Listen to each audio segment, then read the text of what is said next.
I'm Heidi Harris. Good morning. How you doing? Well, the Dems smell blood in the water. They love this. They love it when the Republicans do anything wrong.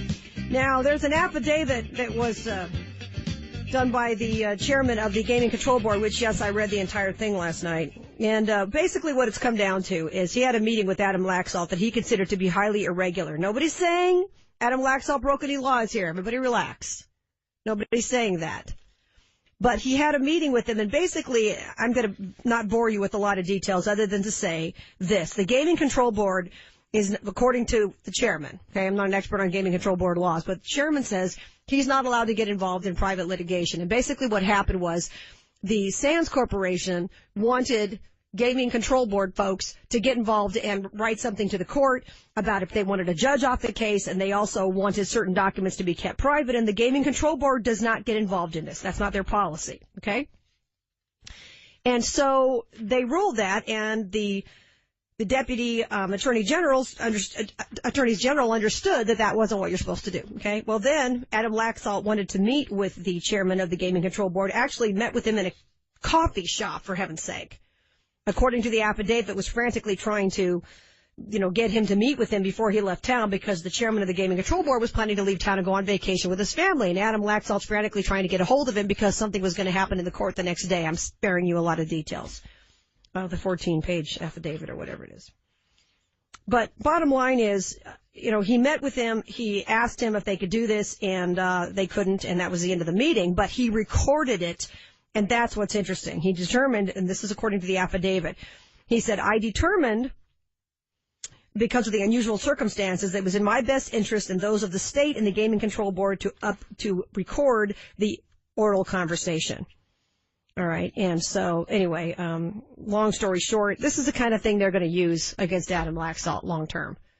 There are people who are saying, why was he advocating privately on his behalf, on Sheldon Adelson's behalf, and that's an issue. And now there are people in the legislature calling for the Attorney General's office to no longer oversee the Gaming Control Board because they can't trust him. And it's just a mess that didn't have to happen.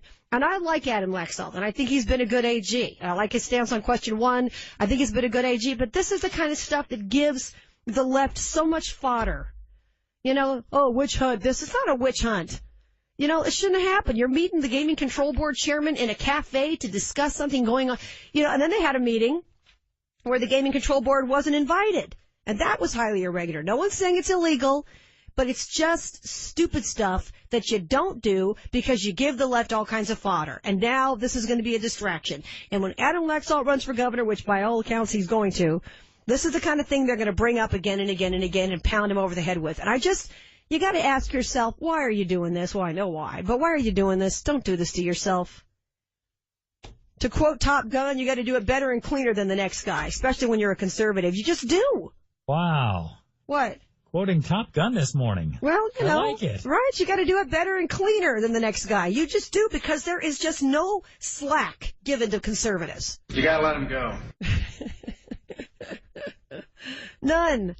And so, once again, I like Adam Laxalt, but, you can read this affidavit for yourself if you're really that bored with your life. I did read the whole thing last night. Check it out on the Heidi Harris Show Facebook page. I put it up there last night for those of you who want to do it, because I'm not going to read somebody else's account of what actually happened. That's a little bit, once again, of course, I'm reading an affidavit about what actually happened, but I'm not going to read some reporter. And listen, once again, the left smells blood.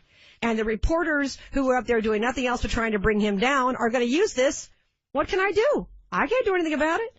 I'm not here to defend him anyway, one way or the other. But, what were you doing? Meeting somebody in a coffee shop? A little irregular, don't you think? So, it's just silly. And so I'm going to leave it there for now. But I'm sure there's going to be huge fallout from this, and it didn't have to happen. That's the whole point. They've got text messages, the whole shebang. So, really.